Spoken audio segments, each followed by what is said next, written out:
Talking real estate this morning, our guest is the Chief Executive Officer of BinGhatti Holding. It's a UAE-based real estate developer, Mohammed BinGhatti. Mohammed, thanks for staying with us. Thank you, Richard. It's not often we get shocked and stunned on the Business Breakfast, is it, Brandy Scott? No, and this by one number. Do you want to repeat it?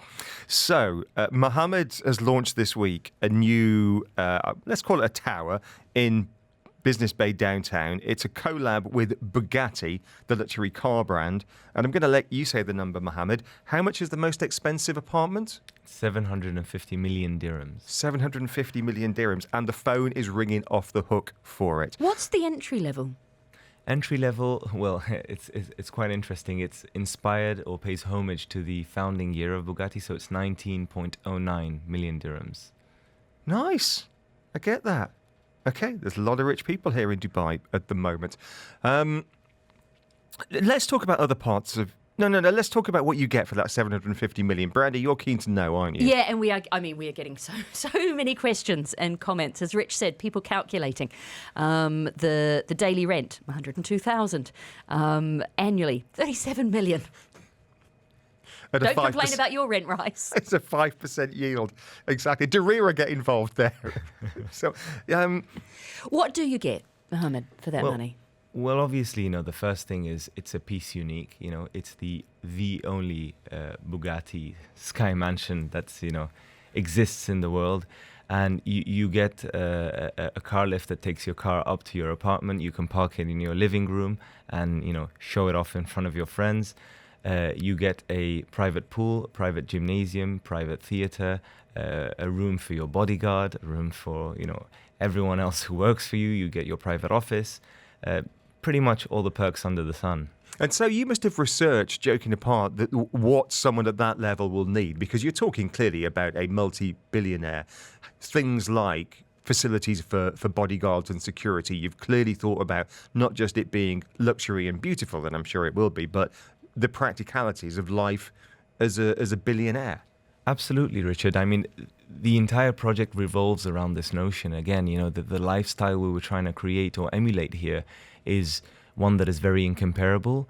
And the idea was to bring this very exotic lifestyle inspired from the French Riviera and plant it into the heart of the metropolis. And this is something that seldom do you find in the metropolitan or cosmopolitan milieu of downtown Dubai. But why do it in the downtown area rather than by the beach? One of our top stories this morning, Sheikh Mohammed's announcement yesterday, you'd have seen it. What does he want to do with beachfront, Brandy? Build an awful lot more of it. Why not beachfront? That's a very good question. So generally you find that when there's demand for uber luxury product in Dubai, there's two sort of experiences, very different ones. So there's the demand for luxury in the metropolis, let's say, so in the heart of the city. Everyone wants to be near Dubai Mall and Burj Khalifa. And then there's the other type of luxury, which is more exotic, let's say, which is a beachfront. And there I would say areas like the Palm or Jumeirah Bay would be, would serve the purpose. So we wanted to cater for the audience that wanted to be in the heart of the city, but also wanted the lifestyle of a resort or of the French Riviera.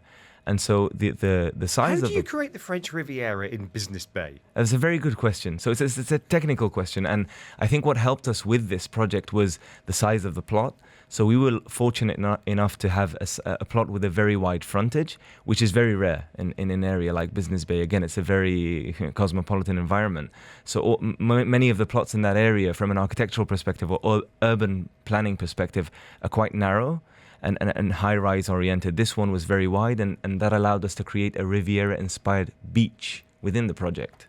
For this kind of money, how much say does the buyer get in what it's going to look like? And I'm not just talking about I'll have the light wood as opposed to the dark wood. I'm talking about, the actual layout, how many rooms it's got. How much can they get in there and actually design it? So in terms of bedrooms, you're talking 7 bedrooms, and it's flexible. We're giving them the option to design it however they like, if they wanted it to be custom or piece unique. The layout we've done, I like to think, is a very thoughtful one, very nice one.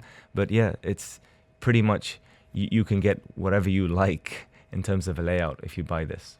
Someone's written in, how much are the service charges going to be? So the service charges are at 40 dirhams per square foot. Okay, fine. We can do the maths. Mohammed, just before we let you go, we've got a couple more minutes with you.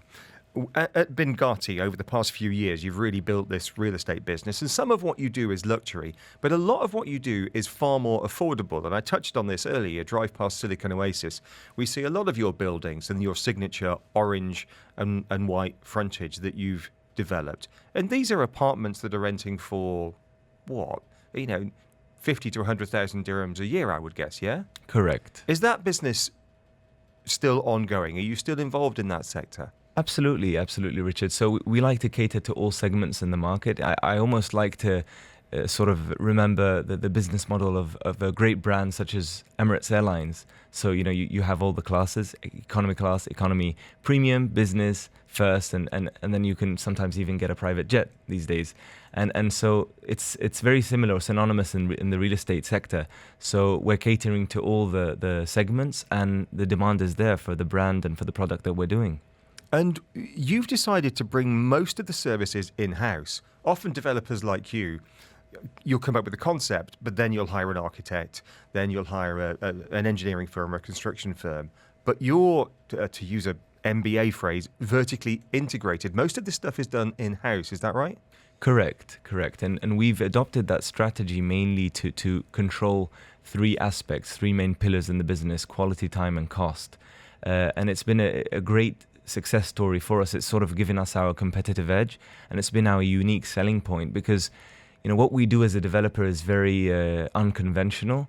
The architectural style, the geometry that we use, the materials, and this requires a very specific skill set. It requires a very specific design team and people who are actually manufacturing this. So are you using a trophy architecture firm? I know, for example, another building in Business Bay was designed by Zaha Hadid, which looks spectacular.